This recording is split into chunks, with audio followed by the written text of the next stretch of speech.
Look, man, here's the thing. People don't really stop to think about how deep the roots of these two faiths actually go, right? Like, when you bring up Christianity and Islam, jump straight to conflict, crusades, wars, politics, all that noise. But nobody hits pause and goes, hold up, wait a second. These are literally interconnected traditions, came from the same soil, the same Middle Eastern environment. They're both talking about the same God, the God of Abraham, Isaac, and Jacob. And what blows my mind, man, when you start digging into it, especially with guys like Mel Gibson, who's obsessed with the Bible and faith history, you realize Islam didn't just pop out of nowhere. It's not some alien concept. It's the continuation of that same prophetic line, whether people like it or not. That's historically undeniable. Islam basically says, the God who sent Jesus also sent Moses, Noah, Abraham, and finally Muhammad, peace be upon him, the last prophet sealing the chain. And that's wild, man.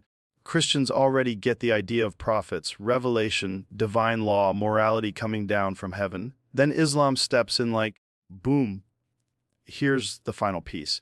Suddenly it's not about competition, it's connection. And Mel said something that hit me hard. He goes, dude, moral framework.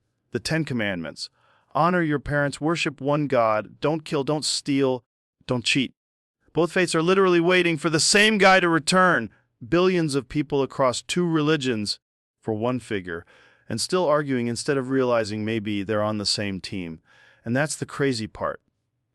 Mel, this Catholic guy who made The Passion of the Christ, the movie that rocked the world, he's sitting there acknowledging that Islam doesn't reject Christ. It honors him. And that's where the connection becomes undeniable. Ask an average Christian what they think Islam says about Jesus. Most have no clue. They assume Muslims reject him.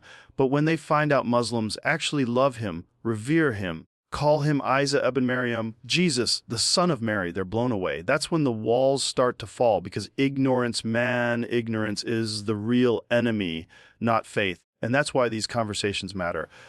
Once you shine light on that ignorance, you start building bridges.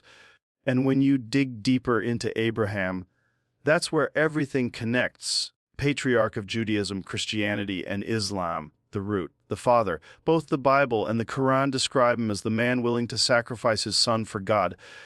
Total submission, total surrender. And that's literally what Islam means, submission to God.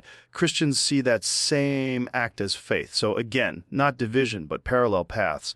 Mel told me how in the Catholic tradition, there's this deep reverence for Abraham's obedience. And in Islam, that same story is celebrated every year in Eid, remembering Abraham's willingness to sacrifice. Same story, same moral, slightly different angle. Faith equals surrender, trust, obedience to divine. When you zoom out, you see it one stream of revelation flowing through history. Different communities drinking from the same water in different cups. But people fight over which cup is better instead of realizing the water is the same. And that's powerful, man. The kind of truth that makes you stop and go, holy shit, how much have we missed because of arrogance and ignorance? And it gets deeper. When you compare prophets, Noah, Abraham, Moses, David, Solomon, Jonah all shared the commandments, mirrored, don't bear false witness, reinforced again and again in the Qur'an. 2 random codes. It's the same root feeding 2 massive trees. Maybe that's why they clash. They're too similar, like cousins who butt heads, but share the same DNA. Think about this. Jesus in Islam isn't just a side character. He's literally the Messiah, born of a virgin, performing miracles, raising the dead by God's permission. Christians say Jesus is everything. Muslims say, yes, Jesus is everything, but he's not God. He's the servant of God. That's the main divide. But the honor, the reverence, the love, it's mutual, just never talked about because history and media keep highlighting the conflicts instead of the connections. Mel brought up Mary, and man, that blew me away. Mary, the mother of Jesus, is mentioned more times in the Quran than in the New Testament. She's the only woman mentioned by name with an entire chapter, Surah Maryam. Shocks people because they think Islam dismisses Christianity. But it doesn't. It honors it. It confirms it. It says, yes, these events happened. Jesus is real, pure. And when Christians learn that, they realize, wow, there's more unity than division. Once you strip away politics, crusades, Empires, you're left with people who worship one God, believe in prophets, judgment day, prayer, fasting, charity, morality. That's powerful. Humanity speaking in two accents, but saying the same word God. What divides us isn't faith, it's ego. Empires, kings, popes, caliphs, chasing power. The teachings of Jesus and Muhammad, peace be upon them. Humility, worship, service, forgiveness. Mel said something that floored me. He goes, look at the Sermon on the Mount. Love your enemy, turn the other cheek. Now look at the Qur'an, repel evil with good.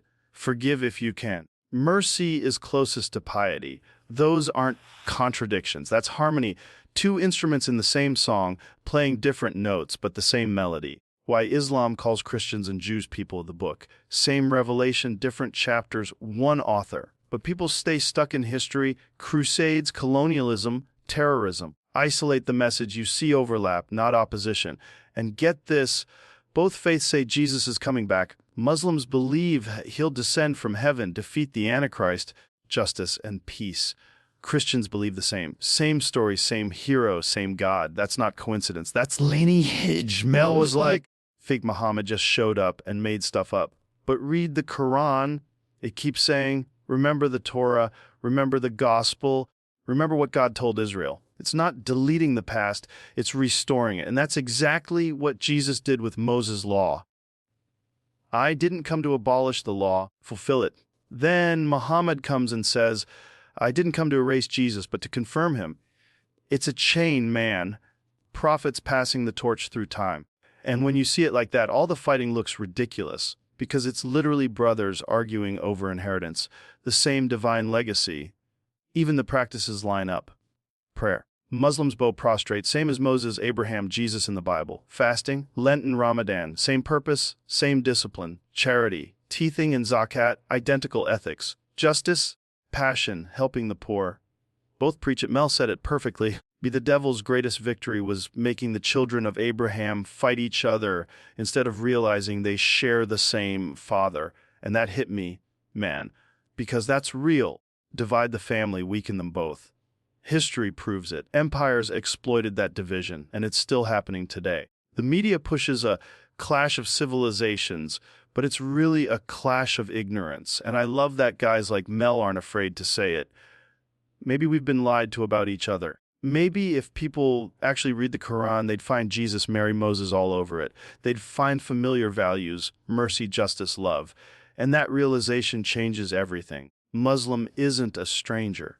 He's a cousin. He's part of the same story. And man, that's worth hours of conversation. That's worth dedicating your life to. Because if we don't start recognizing those connections, doomed to keep repeating the same cycle of hate and division we've been stuck in for centuries.